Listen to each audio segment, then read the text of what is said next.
Hoy es de lujo. Contamos con una persona que creo que pocas veces en nuestra formación uno podría tener acceso a ese tipo de perfiles. La doctora Betsabe, mejor conocida en redes como Big Neo Guzmán, les compartimos algo de información. Ella tiene un video blog en donde difunde y divulga información sobre bioestadística médica. Si tienen oportunidad de conocer el videoblog, está fantástico. Tenerla hoy aquí en persona es un experimento educativo que estamos tratando de eh, postular en comparación con las versiones en línea para compartir estos contenidos. Por favor, la invitación es que la aprovechen, chicos que ya tienen prácticamente hecho su proyecto de tesis, pues es el momento también de resarcir algunas dudas que puedan tener acerca de los temas que nos va a compartir. El currículum de la doctora es bastante amplio. Ella no está actualmente inmersa en una institución gubernamental. Tiene otra perspectiva, esa hay que aprovecharla también. La doctora es ingeniero bioquímico como base profesional, pero es doctorada en salud pública. Tiene posgrados en educación a pacientes con diabetes, tiene posgrados en toxicología, y así nos podemos ir tu hora entera recitando de cosas, pero su inquietud de conocer al equipo de residentes y el modo en el que podríamos compartir, socializar o eh, provocar la inquietud por la bioestadística es la que tiene aquí a la doctora. Ella radica en la Ciudad de México, está en el campo de la industria farmacéutica y pues sin más preámbulo es solo comentar que hoy vamos a hablar de las variables, de las pruebas estadísticas y de sus estimaciones, medidas de impacto clínico en medicina y medidas de asociación. Y pues, doctora, muchísimas gracias, bienvenida. Este dispositivo hace las veces quizá en el bolsillo de micrófono Y para de... que, sí, no, yo desde aquí, Perfecto. sí, ¿no? Perfecto. Entonces, este es mi micro. Es que no traigo bolsillo. Así.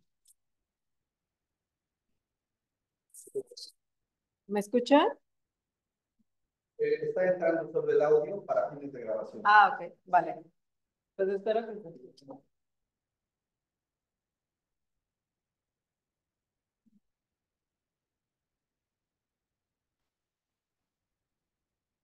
Bueno, lo voy a dejar así para asegurar.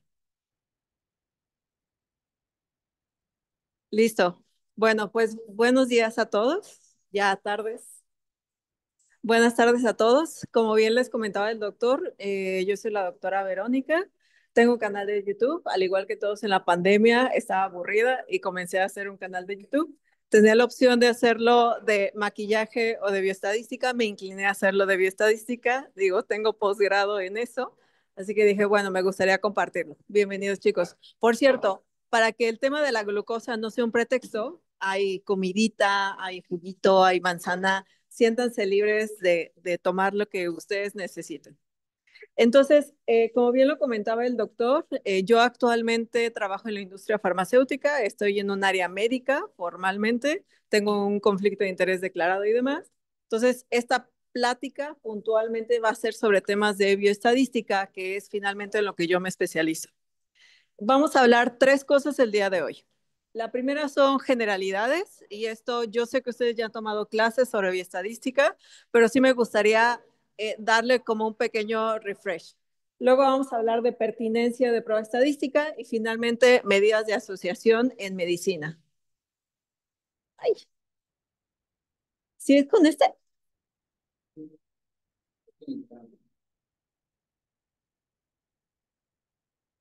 ¿Me ayudas por favor? Ándale, ahí. Bueno, ¿cuáles son los objetivos de este primer ramo que vamos a hablar? Generalidades, es definiciones, tipos de variables y qué es la estadística descriptiva básica. Entonces, de manera, digamos, muy formal, la bioestadística es una rama de las matemáticas, se encarga de recopilar, organizar, analizar, y hay de dos tipos, la descriptiva y la inferencial. Hoy vamos a hablar de las dos y les voy a dar un mapa o un diagrama de flujo para poder elegir la prueba estadística según tu tipo de variables. Entonces, aquí donde a ustedes les gustan los legos. No sé por qué se han hecho súper famosos. De hecho, hay obras como La Noche Estrellada de Van Gogh, La Mona Lisa en Legos. O sea, ha sido como el nuevo boom para los millennials, centennials, adultos que tenemos dinero y ya no compramos Legos para jugar, sino para adornar nuestra casa. También hay flores de Lego, hay árboles bonsáis de Lego. Pero a lo que voy con todo esto es, al final del día, lo que queremos compartir con pruebas estadísticas es contar una historia y confirmar que esta historia sí tiene una causalidad y no que yo me lo imaginé o que yo creo o que a lo mejor esos datos parece que tienen una correlación. Lo que yo busco con la bioestadística es contar una historia. Entonces, cuando tú tienes una base de datos,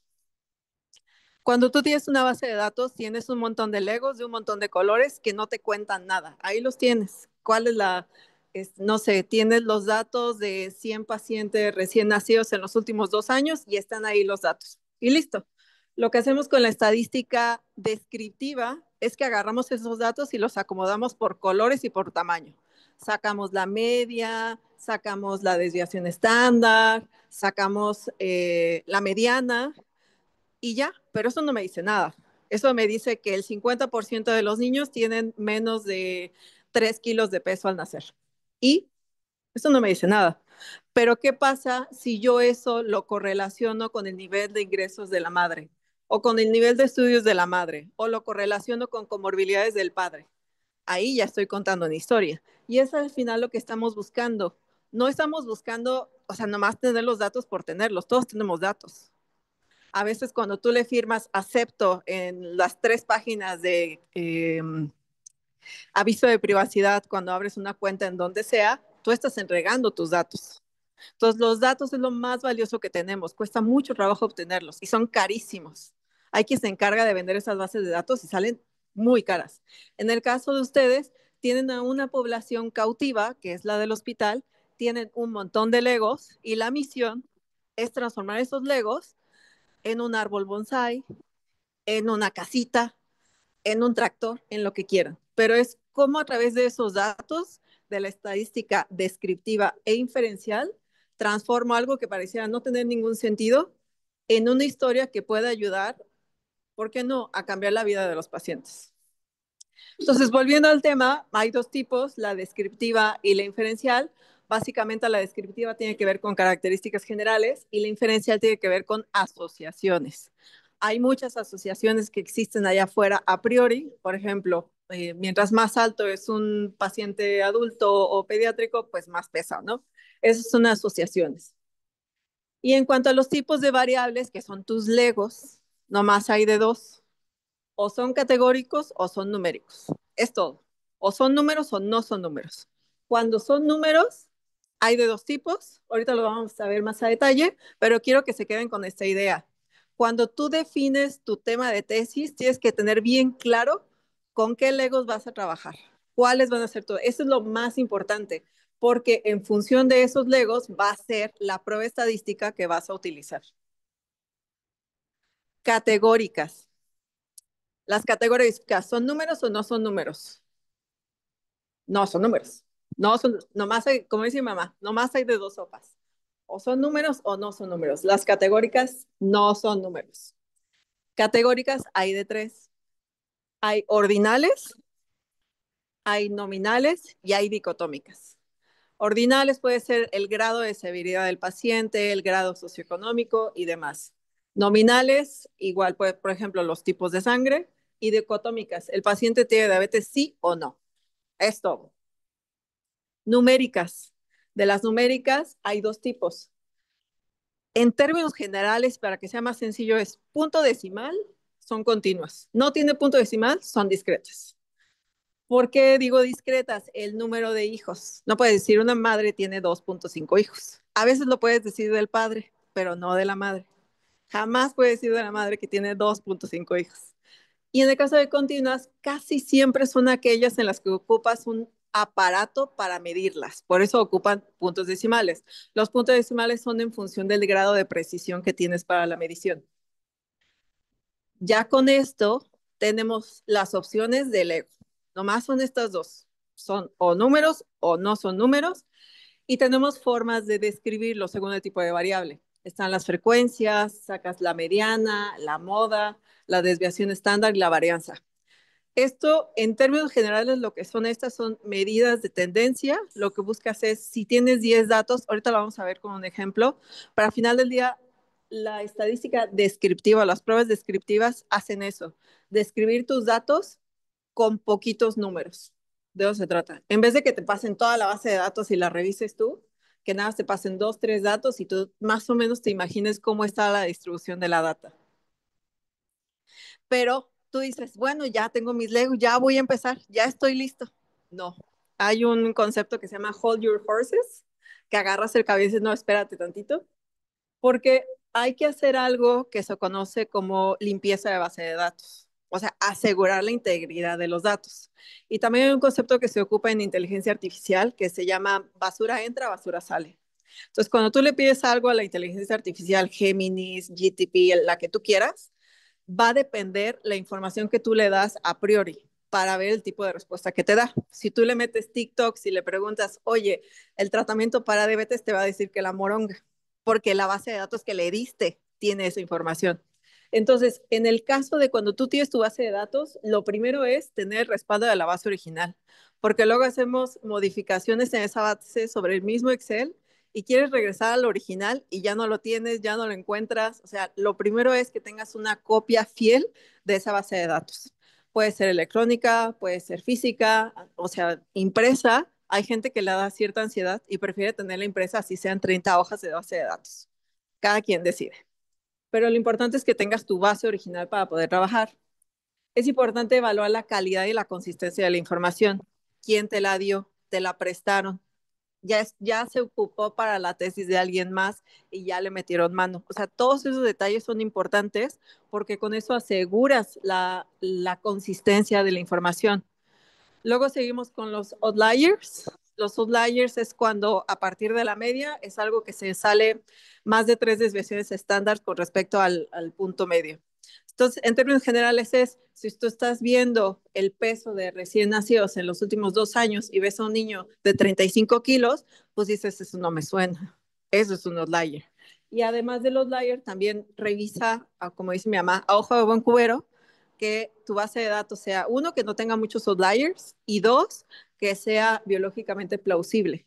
Tú sabes las prevalencias, las incidencias de ciertas patologías y puedes revisar en la base de datos que esté más o menos con lo que está en la literatura o quizás un poquito más arriba o quizás un poco más abajo. O sea, todo eso te va a ayudar a justo identificar cómo está tu base de datos y la calidad de tus legos. Si no, con qué ojos vas a armar tu historia, lo que sea que tú quieras armar. Una de las pruebas más importantes y que tiende más a esta confusión tiene que ver con las pruebas de normalidad. La normalidad básicamente es cómo está distribuido los datos con respecto a una distribución teórica. Eso que ven ahí se llama la campana de Gauss.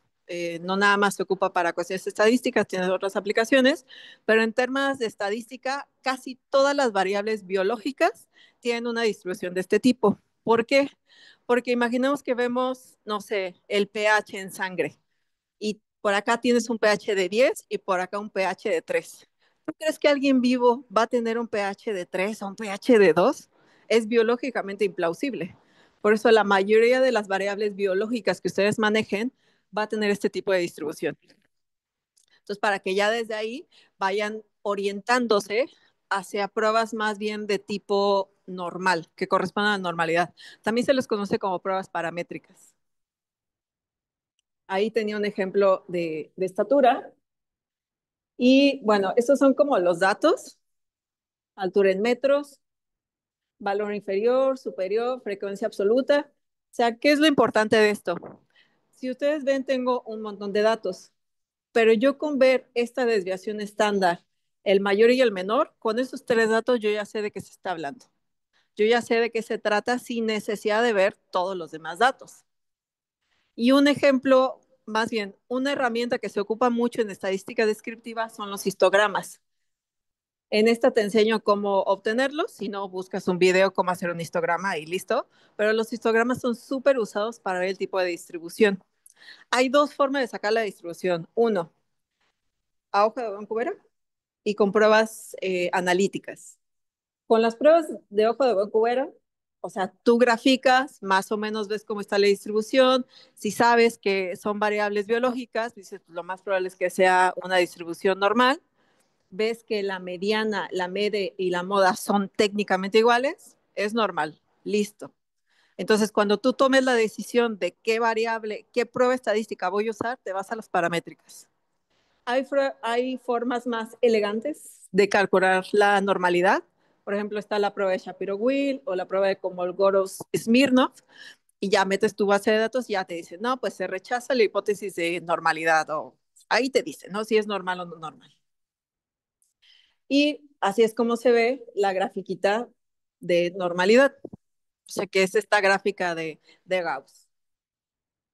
Entonces, hasta aquí llegamos a la definición. Y yo insisto, más allá de que los tipos de bioestadística, los tipos de variables, quiero que se queden como con la idea de compartir la historia a través de los datos. Como dicen, exprimir los datos para que salga una historia que pueda ayudarte a ti, a tus pacientes y, ¿por qué no?, a la comunidad científica en general. También hablamos sobre los tipos de variables. ¿Cuáles son? Nomás hay dos. ¿Cuáles? No, ¿qué tipos de Legos hay? Nomás hay de dos. Ándale. Nomás hay de dos, con números o sin números. Estos son los tipos de variables. Y ya vimos de qué trata la estadística descriptiva básica. Ahora vamos a ir a la parte de pruebas estadísticas. Y les voy a mencionar algo sobre la hipótesis, porque al final del día las pruebas estadísticas lo que te hacen es decir, esto que tú crees que es, si es cierto o no es cierto. Nomás, me encanta la bioestadística porque es muy práctica. En el caso de las pruebas de hipótesis, nomás hay de dos, igual que la sopa, nomás hay de dos. O si es cierto lo que pensabas o no es cierto. Entonces, comenzamos con la hipótesis. Esto seguramente lo han visto en sus clases. Lo que quiero rescatar de esto es que hay dos tipos de hipótesis, la hipótesis nula o null y la hipótesis alternativa. La hipótesis nula lo que busca es decir que no, todo está perfecto, no hay diferencia, aquí no pasa nada. Y la hipótesis alternativa es lo contrario, sí está pasando algo, sí hay una diferencia. Bienvenido. Si quieres algo, allá hay comidita. Por ejemplo, ahí estoy diciendo la dieta A es menor que la B, es mayor, es mejor o es peor. Ay, se fue. Más bien, esta era la alternativa y esta es la nula. La nula es que no está pasando nada y la alternativa es lo que tú crees que está pasando. No, yo creo que este biomarcador sí impacta en la predicción de tal diagnóstico. Esa es mi hipótesis alternativa. Es mi alternativa, es mía, es lo que yo propongo. Y la hipótesis nula es, aquí no pasa nada. Entonces, ¿qué es lo que estamos buscando? Siempre en estadística y en metodología, lo que se busca es rechazar la hipótesis nula. Es así como lo manejamos. Y de hecho, en las pruebas estadísticas, depende del software, Stata, SPS, R, el que quieras, justo la forma de interpretarlo es, se rechaza la hipótesis nula. Así se dice. Y es lo que buscamos. O sea, la idea que yo tenía, si es cierto, significa que rechazo la hipótesis nula. Ahora bien, déjenme les cuento. Yo tengo un superpoder que es perderme. Tengo una capacidad, no saben, sobrehumana para perderme. Me pierdo en los estacionamientos en la Ciudad de México, tardo 15 minutos en encontrar mi coche, dónde lo dejé. Entonces tengo una capacidad increíble para perderme. Aquellos que ven One Piece, me siento identificada con Zoro porque se pierde de manera muy, muy graciosa. Pero ¿a qué voy con todo esto? Les traigo un mapa para que no se pierdan de cómo elegir tu prueba estadística. Ya elegimos cuáles son los legos. Tenemos ahí las variables cuantitativas, es decir, los legos con números. Y en función de eso, yo voy a elegir si tengo un grupo, dos grupos, tres o más grupos y si es normal o no normal. Ya te di más o menos cuáles son las bases para identificar si es normal o no normal. Igual, si tienes dudas, buscas en YouTube o lo buscas en ChatGPT, como tú quieras. Pero el punto es de que una vez que identifiques si es normal o no normal, puedes elegir la prueba que más se acople. ¿Qué es lo más común? y en mi experiencia, yo he trabajado mucho en el área de metabolismo. Entonces, no sé, para variables como nivel de colesterol o para variables de nivel de glucosa en ciertos pacientes, en cierta corte de pacientes. Entonces, lo que hago es, tengo dos grupos, el paciente que estuvo en, no sé, con un tratamiento, el paciente que estuvo con otro, veo que la variable que quiero identificar es una variable normal, entonces ahí lo que voy a usar para probar mi hipótesis de que los pacientes que tienen este medicamento tienen la glucosa más alta, va a ser una test. O sea, ven cómo es importante tener bien claro con qué variable vas a trabajar, porque luego me ha tocado dirigir tesis, me dicen, es que, ¿qué prueba voy a usar? Y yo, no sé, pues depende de cuál sea tu variable, depende cuál sea tu pregunta, depende cuál sea tu método. Entonces ya con eso tienen como un mapita. No, pues ya identificaste que tú vas a utilizar una suma de rangos de Wilcoxon. Ok, voy a usar eso. Ya te pones a estudiar nomás eso y no vas buscando todas las pruebas a ver cuál se acopla a tu modelo. Entonces, eso es en el caso de las variables cuantitativas. Variables cualitativas, que tienen que ver con que no tienen números. Las variables que no tienen números, igual ahí más bien tiene que ver con si son grupos independientes o no. ¿A qué me refiero con eso? Casi todos los estudios, bueno, los que me ha tocado, son de tipo variables independientes. Los únicos que son variables dependientes o que son grupos dependientes es cuando el mismo grupo se transforma en su control, que lo mides hoy y lo mides en 6 meses. Entonces, el mismo grupo es su control.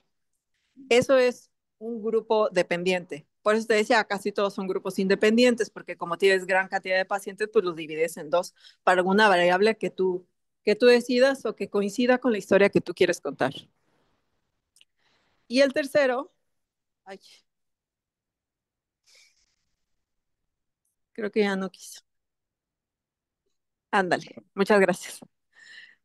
Y el otro tiene que ver con el nivel de relación. Este es un poquito más detallado. Tiene que ver si va aumentando uno, va aumentando el otro. Si aumenta, no sé, el nivel de arsénico en el agua potable, ver si aumenta el riesgo de desarrollar cáncer. O sea, ese tipo de cosas con las relaciones se ocupan para este tipo de variables. Por ejemplo, en el caso de la variable numérica, si en función de las concentraciones de arsénico, potasio, lo que tú quieras, ver si aumenta el riesgo de alguna cosa, la prueba que vas a ocupar es una regresión logística o una correlación de Pearson. Pero insisto, si ven como todo depende de primero tener bien claro qué es la historia que quieres contar, porque en función de eso va a ser la herramienta que vas a utilizar. Entonces aquí les traigo un ejemplo 100% hipotético. Imagínense que un alumno desea investigar sobre la seguridad del uso de péptido natriurético para pacientes en el servicio de urgencias que sospecha que tiene, ay, que sospecha o no embolia pulmonar. ¿Qué le recomendarías a este alumno? Les platico. Son dos grupos de pacientes, un grupo que tiene embolia pulmonar, otro grupo que no, y quiere ver si los niveles de péptido natriurético son diferentes en los grupos. Entonces, ahí para empezar, ¿cuál es la variable que quiero estudiar? Exacto, el péptido. ¿El péptido qué tipo de variable es? ¿Tiene números o no? Péptido natriurético. Los niveles de péptido natriurético tienen números. Entonces, ya vamos, tiene número. Entonces, si ya tenemos más o menos ahí ubicado, el tipo de prueba que utilizaremos estaría enfocado hacia ahí. Pero todos cometimos el error de comenzar a hacer las pruebas sin siquiera detenernos tantito a decir, a ver, la base de datos, ¿quién se la prestó? Los pacientes tienen el consentimiento informado, de qué año a qué año hay consistencia en todos los datos que se están compartiendo. Entonces, lo primero es hacer todo esto. Base de datos, análisis descriptivos, cuál es el promedio del péptido natriurético de toda tu población. Y luego te vas, cuál es el nivel promedio de la población solamente que tiene embolia pulmonar. Luego te vas a la graficación, siempre es padrísimo tener gráficas, a todos nos encantan las gráficas, entonces siempre que puedas, comparte gráficas. Ahora sí te vas a la prueba de hipótesis. La hipótesis aquí sería que los pacientes que tienen embolia pulmonar tienen niveles significativamente más altos de péptidos natriuréticos en comparación con el otro grupo. La tesis de esta muchacha trató de eso. O sea, toda la tesis trató de eso. Entonces, ¿qué prueba va a usar? La T-Student. Entonces, aquí viene cómo calcularlo, no lo vamos a hacer, pero lo que sí quiero que se fijen es que todo se reduce a esto, ver si lo que yo pensaba que era, si era cierto. De eso se trata. Aquí va otro ejemplo. Una enfermera notó que los pacientes que tomaban jugo de arándanos tenían menos infecciones de vías urinarias y le gustaría comprobar si esto es cierto. ¿Qué le recomendarías? Ahí, por ejemplo, ¿tú qué recomendarías? Perdón, ¿tu nombre? ¿Qué recomendarías, Ani? ¿Tú qué le dirías a esta enfermera? O si quieres, definamos qué variable y qué tipo de variable estaría investigando esta enfermera. ¿Alguien que le quiera ayudar? Aquí, exacto, es categórica. O sea, como decíamos, nomás hay de dos, o tiene números o no tiene números. Si toma o no toma jugo de arándano, no tiene números. Entonces, es una variable categórica. Ya de ahí, vamos bien. El segundo punto, ahora sí nos detuvimos tantito. ¿Quién le dio la base de datos? ¿Cómo la va a sacar? En el caso de hospitales están como más cubiertos porque cuando un paciente entra al sistema de salud, firma a priori un consentimiento informado. Cuando haces investigación fuera en la priva, ahí sí necesitas que todos tus pacientes cuando van a entrar a un estudio te firmen un consentimiento para poder entrar. Entonces, esas cosas a veces no les tomamos importancia, pero son súper importantes para que pueda pasar y para que COFEPRIS te dé chance de hacer tu investigación. Entonces, ya hablamos de que esta enfermera va a sacar los datos del hospital, ya todo está cubierto. Ella hizo un análisis descriptivo, vio cuántos pacientes y la proporción, aquí va a manejar la proporción de pacientes que sí toman jugo de arándano, va a haber gente, no, a mí no me gusta. Entonces, con esto, lo que haces es ver toda la parte descriptiva y ya tienes tu prueba de hipótesis. La prueba de hipótesis, ¿cuál creen que sea? Aquí, ¿cuál crees que sea la prueba de hipótesis de la enfermera? Exacto, exacto. La prueba de hipótesis es si el grupo que está tomando jugo de arándano tiene menos infecciones. Esa sería la prueba de hipótesis. Eso es lo que yo quiero probar. Por lo tanto, si seguimos el diagrama, la prueba que se va a utilizar para asegurar que esto sí está pasando y no es mi imaginación o la imaginación de la enfermera es la prueba de chi cuadrada. Es una de las más comunes porque se utiliza mucho para tablas de contingencia. Esto que ven acá es una tabla de contingencia. Entonces, básicamente lo que haces es una prueba de proporciones y ahí revisas. No, pues significativamente los pacientes que toman jugo de arándano tienen menos infecciones. Y ya, fin de la tesis. De eso se trató. No estuvo tan difícil. ¿Sí? Esta es el tipo de distribución, el tipo de ecuaciones, no las tienen que hacer, o sea, no se estresen. No es necesario que hagan el cálculo del área sobre la curva para calcular esto. La verdad es que hasta en Excel puedes hacer estas pruebas de chi cuadrada, T de Student, Wilcoxon. O sea, es muy accesible. También, por ejemplo, en el caso de Stata, que es el programa que yo uso, le mandas un correíto a los de Stata de, oye, soy estudiante, dame chance y te regalan el programa durante 15 días para que puedas hacer tus estudios. ¿Y qué pasa si me equivoco? Porque todo esto suena muy padre, pues hago la prueba de hipótesis, hago el estudio y luego, ¿qué tal que me equivoco? Bueno, eso ya está contemplado, que es lo que conocemos como el margen de error, o sea, siempre hay un error de por medio. Es mucho más alto en temas de biológicos por la variabilidad interindividual. Sabemos que hay pacientes que no se comportan como se comportaría el promedio. Entonces, nada más para que lo sepan. Por si te preguntan en tu tesis, oye, ¿y cuál es el error?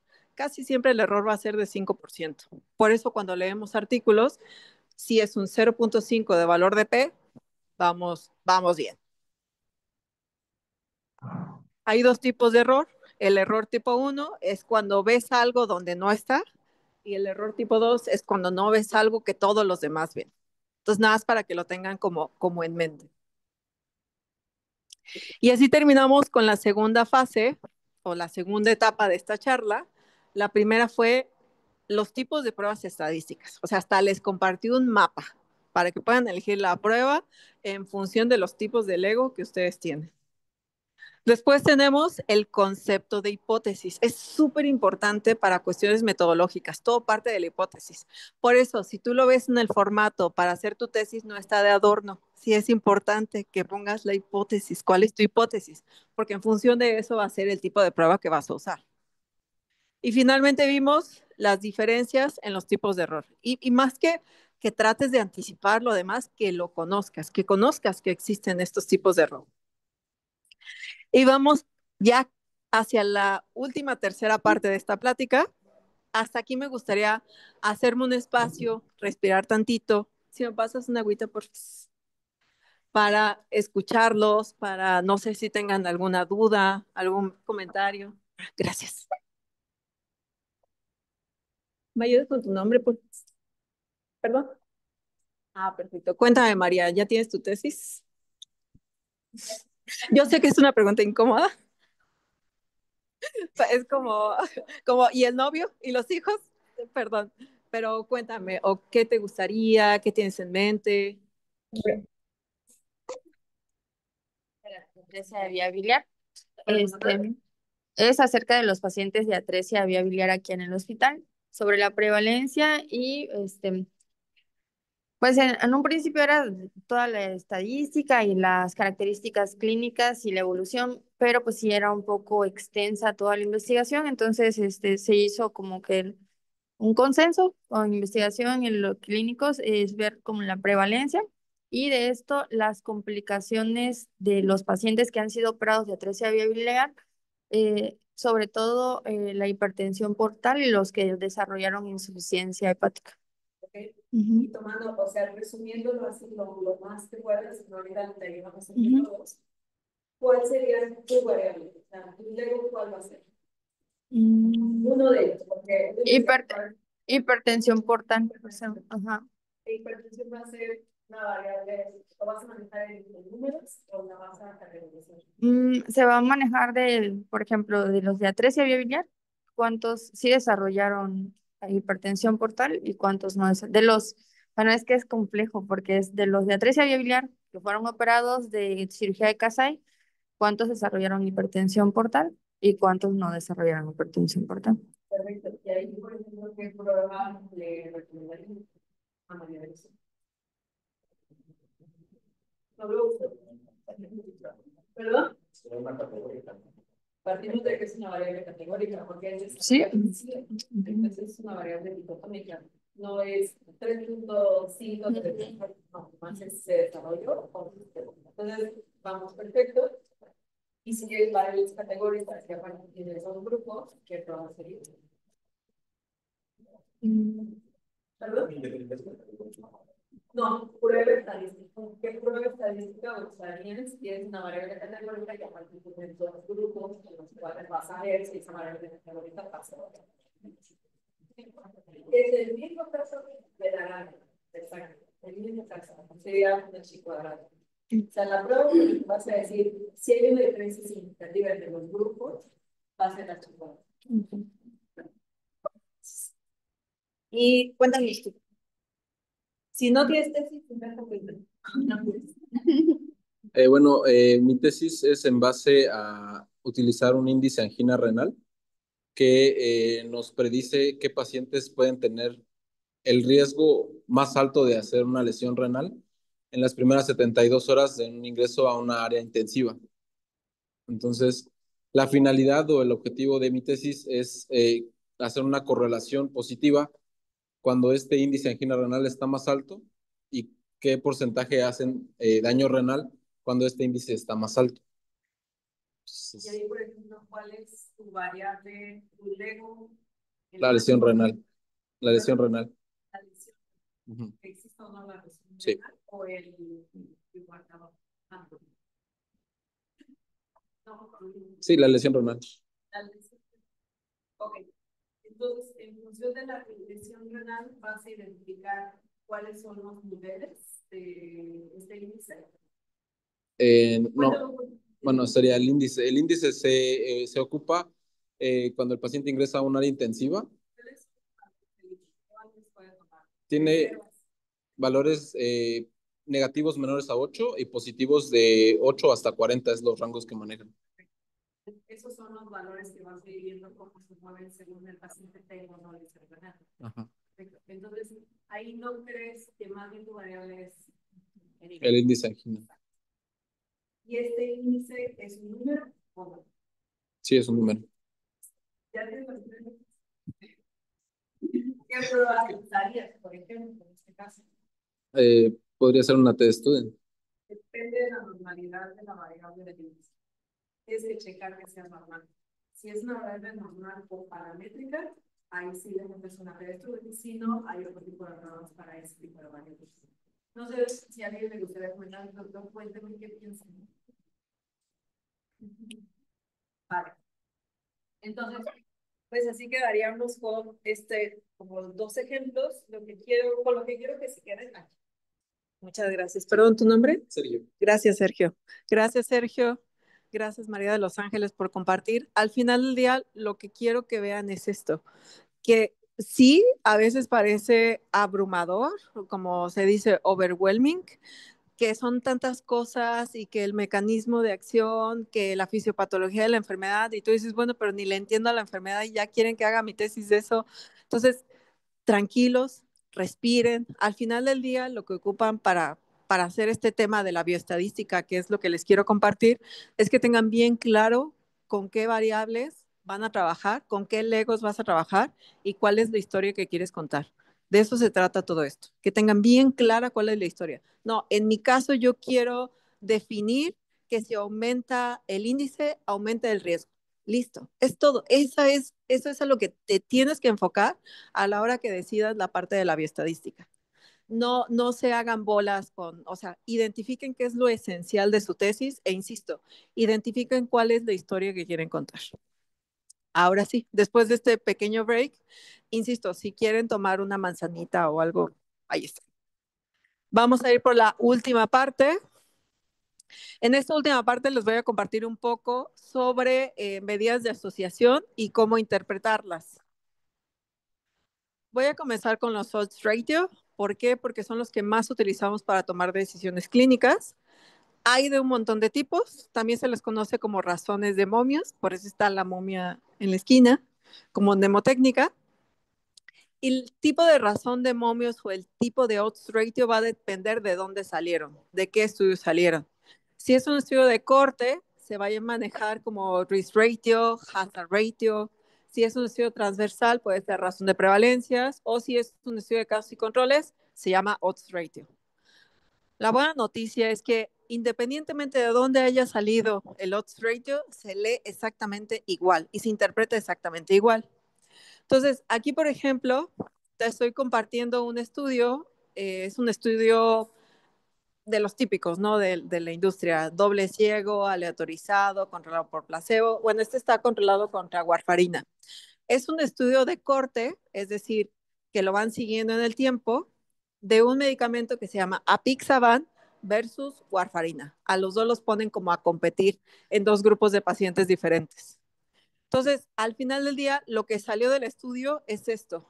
Hazard ratio 0.79, 95%, CI 0.66, rayita 0.95, P 0.01. O sea, eso fue el resultado.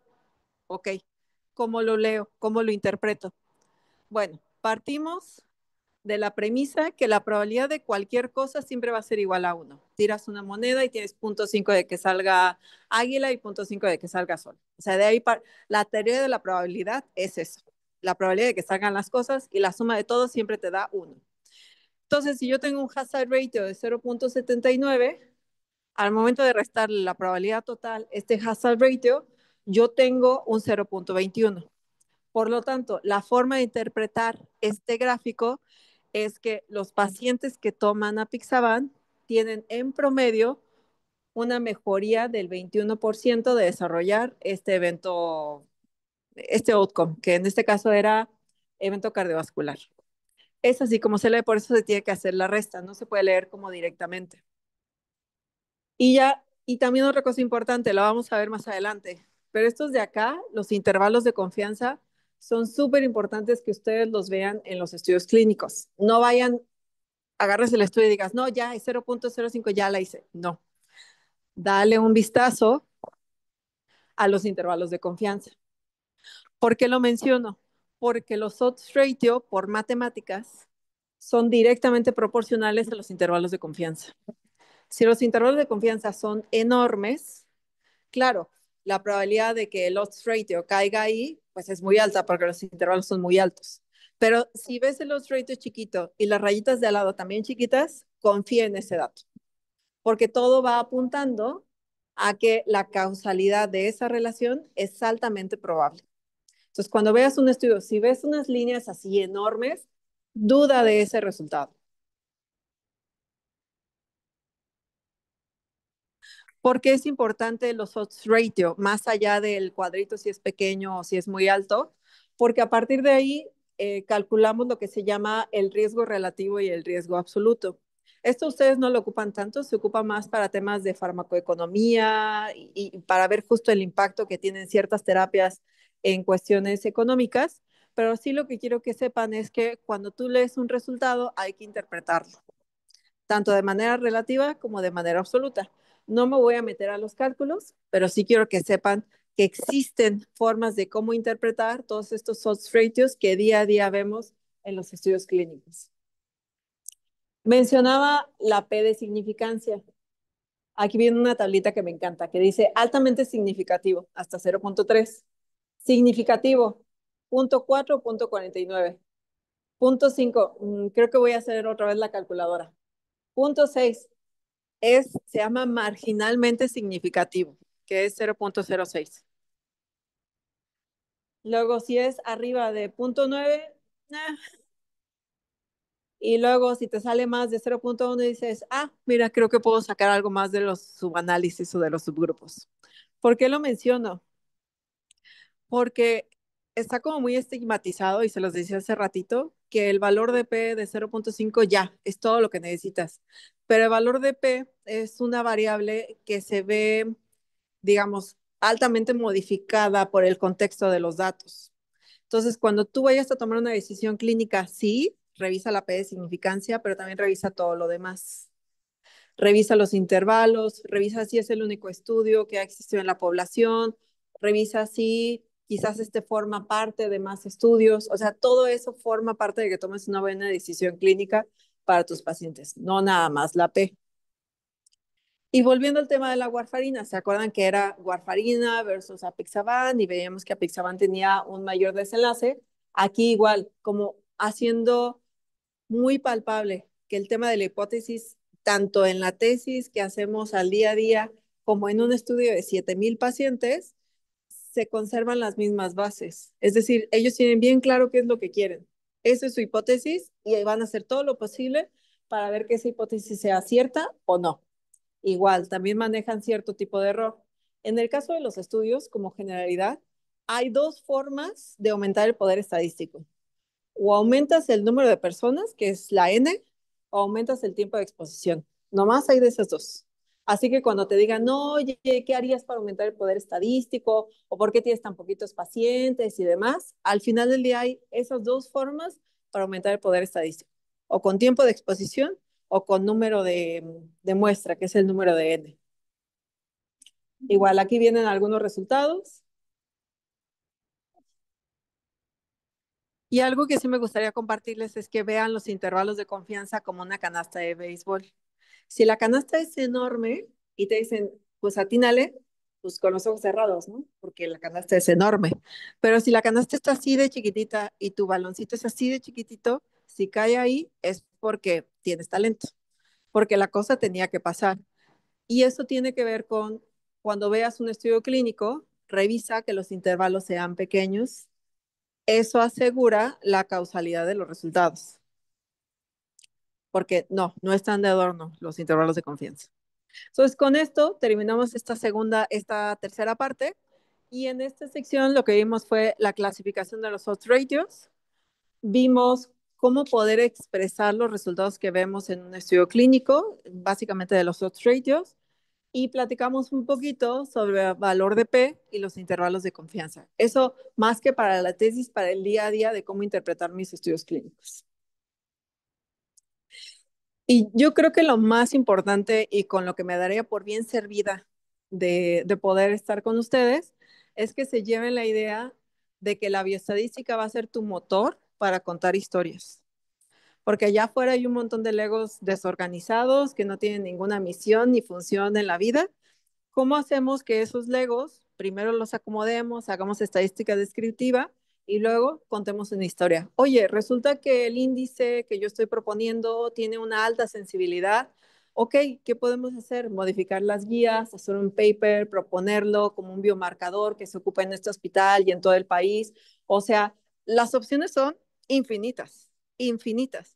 Entonces, tomen esos datos porque es difícil obtener datos cuando estás fuera de hospitales porque cada paciente te tiene que firmar y demás, pero ustedes que tienen la oportunidad, cuenten historias que valgan la pena para los pacientes y para ustedes.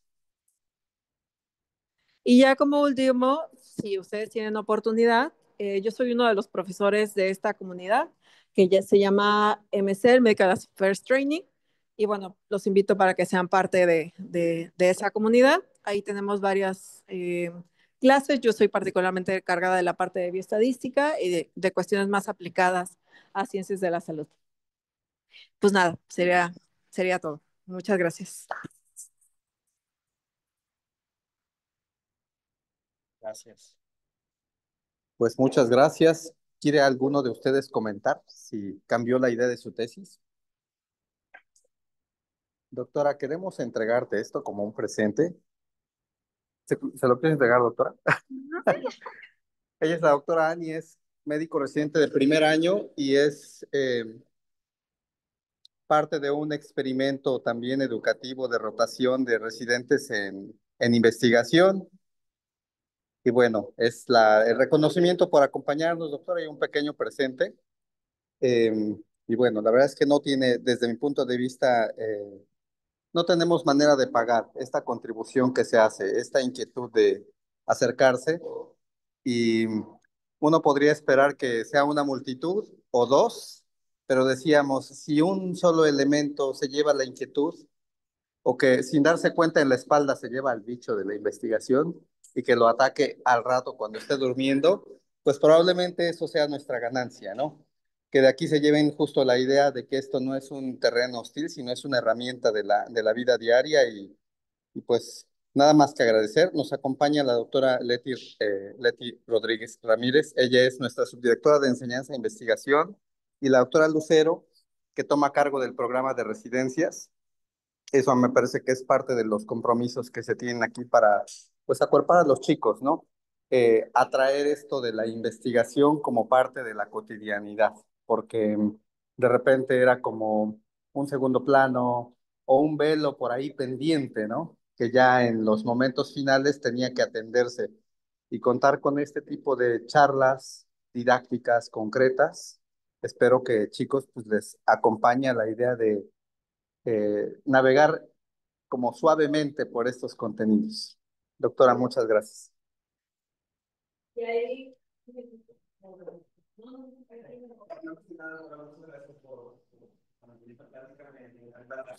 que hace con los legos y los datos, resalta mucho la importancia de la identificación y la organización.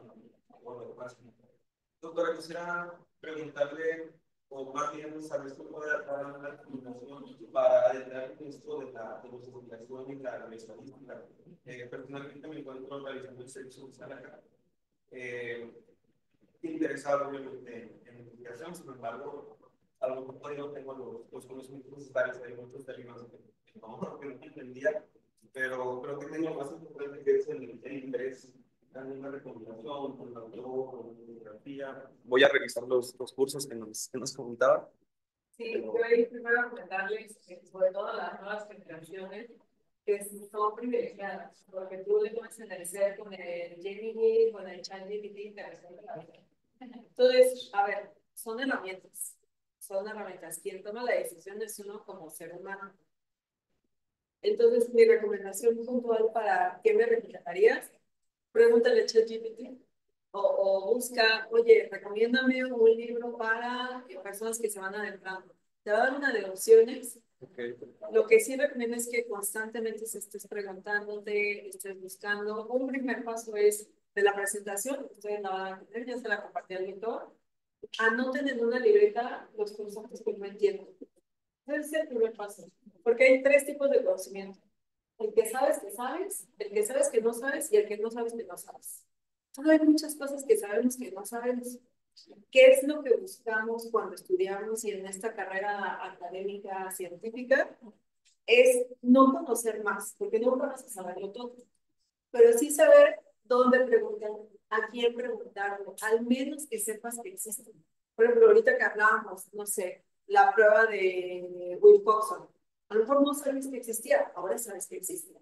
Pues ya la buscas, ya te adentras un poquito. Entonces, mi recomendación es que se hagan estas preguntas. De eso se trata el conocimiento científico, de hacerse preguntas todo el tiempo. Entonces, busca más allá. Si yo te digo, un curso, quizás lo vas a tener en línea durante 6 meses, vas a estar haciendo tu desayuno y escuchando en línea, pues tampoco se trata de eso.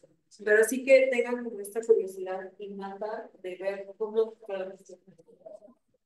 esa curiosidad innata de cómo voy a contestar preguntas, de cómo voy a ayudar a los pacientes o a mí mismo, quiero saber más.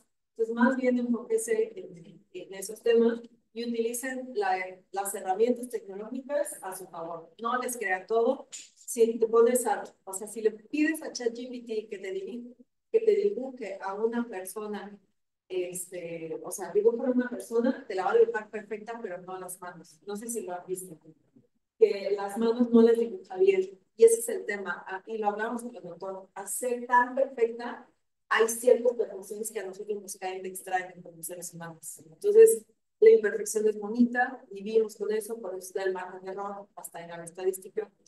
Entonces, sí utilicen la tecnología, pero utilícenla con reserva. Siempre pregúntense, oye, ¿me estará dando estos datos bien? ¿Con qué lo comparo? ¿A quién le pregunto? Sobre todo que no están solos, les pueden preguntar a sus profesores y círculos acompañados. Igual, les paso mis contactos, si tienen alguna duda, yo encantada de ayudar. Justo le decía al doctor que no siempre recuerda cuando es alumno de esa persona que te ayudó y dijiste, oye, eso está padre. Si ya creo que uno de ustedes diga, ay, eso está padre, mira. Aparte de que la comida está... Sí. Digo, bueno, sí vale la pena venir hasta acá. Muchas gracias. Un comentario. Si sabemos que el motor del aprendizaje es la emoción, ¿me podrías compartir un poquito cómo doctora, digamos, brevemente, cómo lograste enamorarte de la persona? ¿Cómo logré enamorar? Bueno, les cuento que de hecho yo tengo un tatuaje de la serotonina en la espalda. Cuando entré al CIBESTAR, yo soy maestra en toxicología clínica, cuando entré al CIBE, les dije, estoy dejando mi casa a Michoacán. Entonces me fui de Michoacán a la Ciudad de México. La típica historia de, me voy a la gran ciudad. Sí, la típica foránea de que llegaba y no sabía, le hacía la parada al metro. Yo era esa. Entonces, cuando dejas tanto por tus sueños, porque nadie te obligó, cuando dejas tanto, dices, lo voy a hacer y lo voy a hacer bien. Entonces, como que tú solito te vas enamorando y todas tus decisiones, como que solitas se van acomodando hacia allá. Y también con quien te juntas. O sea, busca también juntarte con gente que le brille los ojos cuando habla del tema. Hay mucha gente, el doctor, o sea, yo estoy fascinada con el doctor, qué pasión. Dice, no, es que la investigación, no sé qué, de verdad, haciendo así un plantón para que... Entonces ya tiene, por ejemplo, una persona que lo vive, que le gusta. Entonces, júntense, invítenlo a ustedes. Pero sí, como nosotros hay mucha gente que está súper enamorada de lo que hace. Mira que lo permite.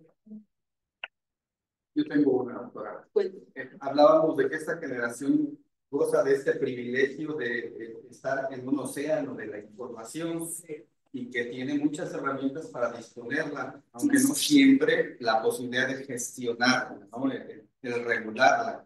Comer demasiado azúcar pues te vuelve loco, pero una probadita pues es un deleite, ¿no?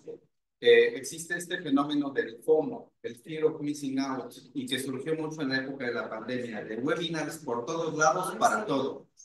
Y es un poco de lo que esta generación sufre, el ver que tienen que saber mucho y no. Es decir, ¿cómo alcanzas a ver o a recomendar a esta generación que tiene aquí en sus manos el exceso de información y quizá el exceso de confianza? Decíamos hace rato, ¿no?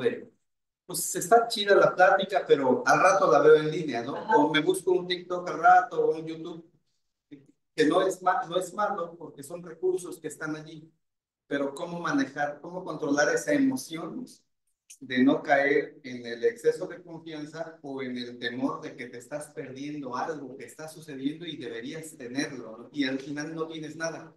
Te da el TDAH del investigador, decimos, porque es tal la voracidad que terminas no agarrando nada al final, claro, perdiendo. ¿Cómo alcanzas a recomendarnos que se maneje eso? Yo creo que eso es algo que sufre esta generación.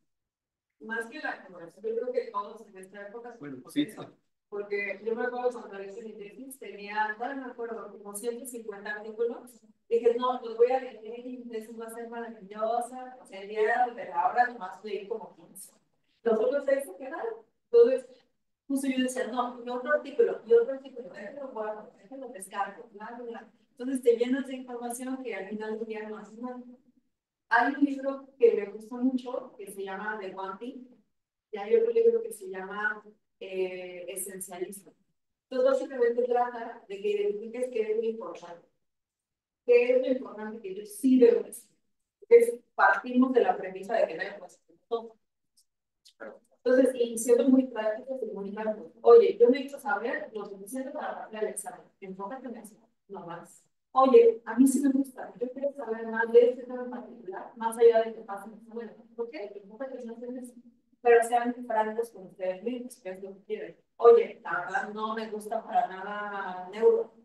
Enfócate en lo mínimo indispensable. Ni le inviertas más tiempo. Oye, me encanta Gary. Ok, maybe que no estoy listo. Entonces, sean muy juiciosos con, es una palabra muy colombiana, sean muy juiciosos con cómo invierten su tiempo. Ahora bien, creo que me gustaría dejar algo muy claro y la razón justo de por qué, o sea, por qué vine presencialmente, porque la primera propuesta era hacerlo virtual. Porque es esto bonito de ver a la gente, de tocarla, de abrazarla, es lo que nos hace seres humanos. Entonces, no se pierde la oportunidad de estar directamente con sus profesores, de preguntarles, de ver sus expresiones, porque eso les va a ayudar a aprender a ustedes no se den cuenta. Entonces, yo les estoy expresando muchas cosas, no nada más de virtualismo. Y yo no hubiera podido hacer esto de manera virtual. Entonces, siempre que puedan, procuren la educación presencial. Estén ahí con el profesor, porque eso te puede ayudar a aprender de manera subconsciente. Ustedes le pegan a eso. Si hay cosas que te ven en YouTube, sí, claro que sí, pero nunca va a ser la opción para aprender los profesores. Creo que sería. Fantástico, doctor. Muchas gracias.